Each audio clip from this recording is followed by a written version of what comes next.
morning, everybody. Today we're going to be delving more into bias, perspective, and point of view. So just a couple of things to remember. Primary and secondary sources are very important when gathering information. Last year we talked about primary and secondary sources. So primary sources are sources from a person or group of people that actually experienced the event. So it could be a photograph, a written letter, journal, an interview, and then of course secondary sources are going to be things that are written about a specific experience, but those people weren't actually there. So we're actually going to use the Simpsons to help us understand the difference in point of view and bias. And we also have a guest speaker today. Oh, let me hide this. And so I would like to introduce to you Chief Wiggum. Hi, Chief Wiggum here. Today we're going to be talking about primary and secondary sources. So our lesson objective is to use those primary and secondary sources to figure out what actually happened. So today, young Bart Simpson has been run over by old man Burns. It's a classic case of DOA, driven over adolescence. As the top cop in town, it's down to me to find out what happened. Lucky for us, we have two primary pieces of evidence. Do you know why it's better to have primary evidence? As Bart is the victim, we'll start with his side of the story.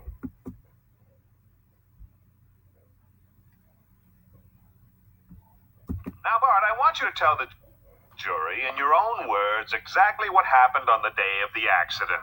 Yes, sir. It was a beautiful Sunday afternoon. I was playing in my wholesome childlike way, little realizing that I was about to be struck down by the luxury car of death. Defenseless child at 3 o'clock.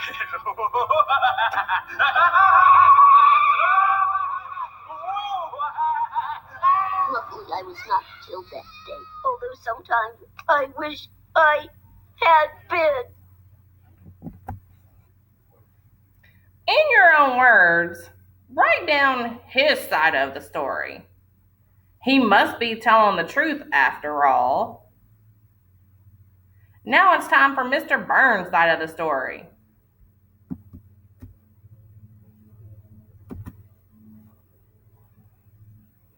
Now, Mr. Burns, would you please relate in your own words exactly what really happened on the day of the accident? Certainly.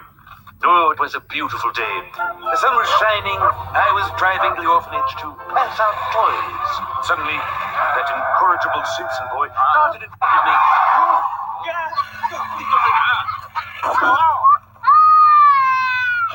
Oh, my goodness.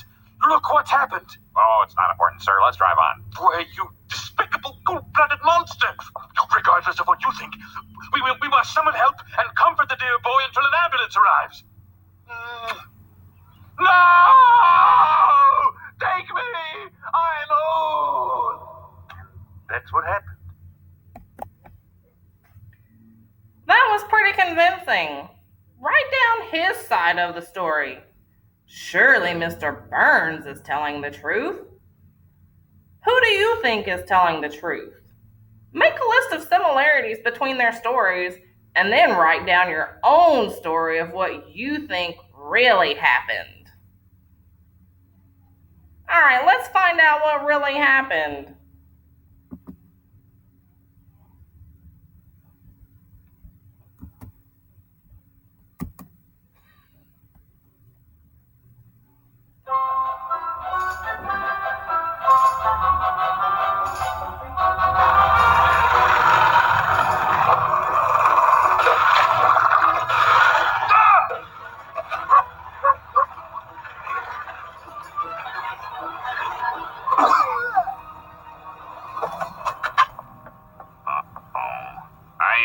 I think the boy's hurt. Oh, for crying out loud! Just give him a nickel and let's get going. I think we should call an ambulance, sir.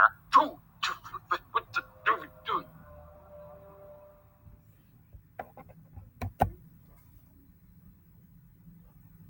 All right. On a scale of 1 to 10, how accurate was your story that you made up? right, well, thank you, Chief Wiggum. So, guys, how accurate was your story? It is very important to have primary sources, but even with those primary sources, you can tell that based on their biased perspective or point of view, it can be completely different than even with someone who experienced the same situation. Have a great day.